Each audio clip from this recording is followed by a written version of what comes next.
কিছু সম্পর্ক মানুষকে পূর্ণতা দেয়, আবার কিছু সম্পর্ক সারা জীবনের জন্য রেখে যায় না বলা আফসোস। দেশের জনপ্রিয় সঙ্গীত শিল্পী রবি চৌধুরী এবার প্রকাশ্যে স্বীকার করলেন, জীবনের সবচেয়ে বড় ভুল ছিল তার প্রথম বিয়ে। শুধু তাই নয়, সুযোগ পেলে সেই অধ্যায়টি জীবন থেকে পুরোপুরি মুছে ফেলতে চাইতেন বলেও অকপটে জানিয়েছেন তিনি। তবে সেই অতীত নিয়ে আর কোনো আলোচনা করতে চান না বলেও স্পষ্ট করে দিয়েছেন এই গায়ক। বাংলা গানের শ্রোতাদের কাছে রবি চৌধুরী পরিচিত এক আবেগঘন কণ্ঠ। ক্যারিয়ারের শুরুতেই প্রেম দাও অ্যালবামের মাধ্যমে তিনি আলোচনায় আসেন। প্রথম অ্যালবামের সাফল্যের পর আর পিছনে ফিরে তাকাতে হয়নি। একের পর এক জনপ্রিয় গান, চলচ্চিত্রে প্লেব্যাক, দেশ বিদেশের অসংখ্য মঞ্চে পরিবেশনা, সব মিলিয়ে সঙ্গীত জগতে নিজের শক্ত অবস্থান গড়ে তোলেন তিনি।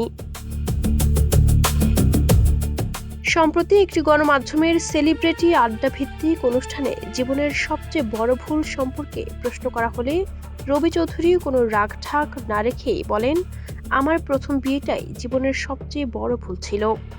সুযোগ থাকলে সেই অতীত পুরোপুরি মুছে ফেলতে চাইতাম, কিন্তু সেটা তো আর সম্ভব নয়। তাই সেই অতীত নিয়ে এখন আর কথা বলতে চাই না।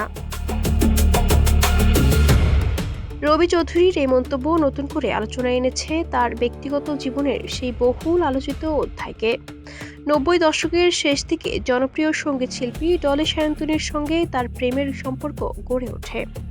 2000 সালের দিকে একসঙ্গে বেশ কয়েকটি জনপ্রিয় দ্বৈত গান উপহার দিয়ে তারা হয়ে ওঠেন দর্শক শ্রোতাদের প্রিয় জুটি। গান গাইতে গিয়েই তাদের মধ্যে ভালোবাসার সম্পর্ক তৈরি হয় এবং 2001 সালে তারা বিবাহ বন্ধনে আবদ্ধ হন। তবে সেই সংসার খুব বেশি দিন টেকেনি। মতের অমিল, দাম্পত্য কলহ এবং নানা জটিলতায় অল্প সময়ের মধ্যেই বিচ্ছেদের সিদ্ধান্ত নেন তারা। এরপর দুজনেই নিজ নিজ জীবন ও ক্যারিয়ারে এগিয়ে গেলেও তাদের সম্পর্ক নিয়ে কৌতূহল কখনোই পুরোপুরি শেষ হয়নি। সাক্ষাৎকারে উঠে আসে রবি চৌধুরীর বহুল আলোচিত গান কাল নাগিনীর প্রসঙ্গ।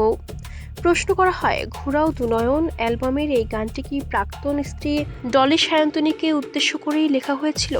উত্তরে রবি চৌধুরী রসিকতার সুরে বলেন, সব সময় তো আর বন্দুক দিয়ে মারতে হয় না, মাঝে মাঝে কলম দিয়েও মারা যায়। তবে এখানেই থেমে যান তিনি। গানটি নিজের লেখা বলে স্বীকার করলেও কাকে উদ্দেশ্য করে লিখেছিলেন সেই রহস্য আর খোলাসা করতে চাননি। তার ভাষায় কাকে নিয়ে লিখেছিলাম সেটা এখন আর বলতে চাই না। রবি চৌধুরীর এই অকপট স্বীকারোক্তি যেন আবারও মনে করিয়ে দিল, মঞ্চের আলোয় থাকা মানুষগুলোর জীবনও সবসময় রঙিন হয় না।